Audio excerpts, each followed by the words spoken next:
दक्षिण गांव इलाके के वरिष्ठ समाजकर्मी प्रदीप मजुमदार उर्फ रोज अली का आज सुबह ही इंतकाल हो चुका है। इंतकाल होने के बाद पूरे इलाके में एक शोक का माहौल देखा गया। पिछले कई सालों से दक्षिण गांव के तरह तरह के सामाजिक कामों में लगे हुए थे प्रदीप मजुमदार उर्फ रोज अली।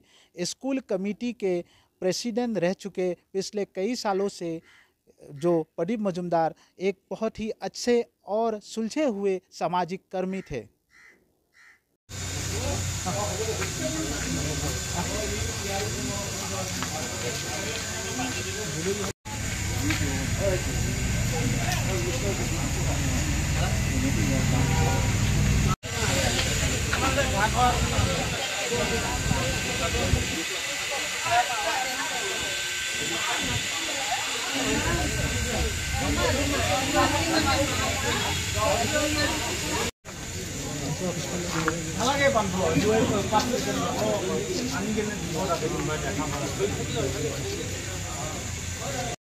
যিহেতু প্ৰদীপ মজুমদাৰ ডাঙৰীয়া বিশিষ্ট সমাজকৰ্মী, স্কুলৰ বিগত কেইবাবছৰ ধৰি সভাপতি ৰূপে আছিল, কি ক'ব বিচাৰিছে আপুনি?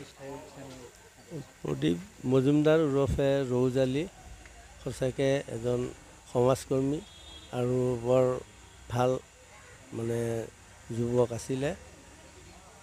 তেওঁ বিভিন্ন ধৰ্মাৱলম্বী লোকৰ লগত আমাৰ এই দক্ষিণ গাঁৱত বেছ ভাতৃত্ববোধ বজাই ৰাখি চলি আছিলে আৰু তেওঁ প্ৰত্যেক মানুহৰ অন্তৰত সোমাব পাৰিছিলে আৰু মানুহৰ দুখত তেওঁ সমভাগী হৈছিলে। গতিকে তেওঁৰ বিয়োগত সঁচাকৈ আজি আমি মৰ্মাহত। গতিকে ই এক আমাৰ কাৰণে, সমাজৰ কাৰণে এক অপূৰণীয় ক্ষতি। গাঁৱৰ অঞ্চলৰ এজন বিশিষ্ট সমাজকৰ্মী মৃত্যু হোৱাৰ খবৰ পালোঁ। তেওঁৰ বিষয়ে গোটেইখিনি জানিব বিচাৰিছোঁ। প্ৰদীপ মজুমদাৰ, তেখেতৰ নাম প্ৰকৃত নামটো প্ৰদীপ মজুমদাৰ হ'ল কিন্তু দক্ষিণ গাঁওবাসী ৰাইজৰ সম্প্ৰীতিৰ এক মূৰ্ত প্ৰতীক বুলি ক'লেও বঢ়াকৈ নহয়। তেওঁ দক্ষিণ গাঁও অঞ্চলৰ প্ৰথমগৰাকী গ্ৰেজুৱেট আৰু ইংৰাজীত অনাৰ্ছসহ তেওঁ গ্ৰেজুৱেশ্যন লৈছিলে। তাৰপিছত তেওঁ জনজীৱনৰ লগত একদম মিছিল হৈ গৈছিলে। ইয়াৰ সম্প্ৰীতি আৰু শান্তি সম্প্ৰীতি আৰু সামাজিক যিকোনো কামতে তেওঁ আগ্ৰহী আছিল আৰু সকলোৰে প্ৰিয় আছিল। দক্ষিণ গাঁও মধ্য ইংৰাজী বিদ্যালয়ৰ তেওঁৰ পৰিচালনা সমিতিৰ সভাপতি। সুন্দৰম নামৰ যিটো সাংস্কৃতিক অনুষ্ঠান আছিল তাৰ তেওঁ সাধাৰণ সম্পাদকৰ দায়িত্ব পালন কৰিছিলে।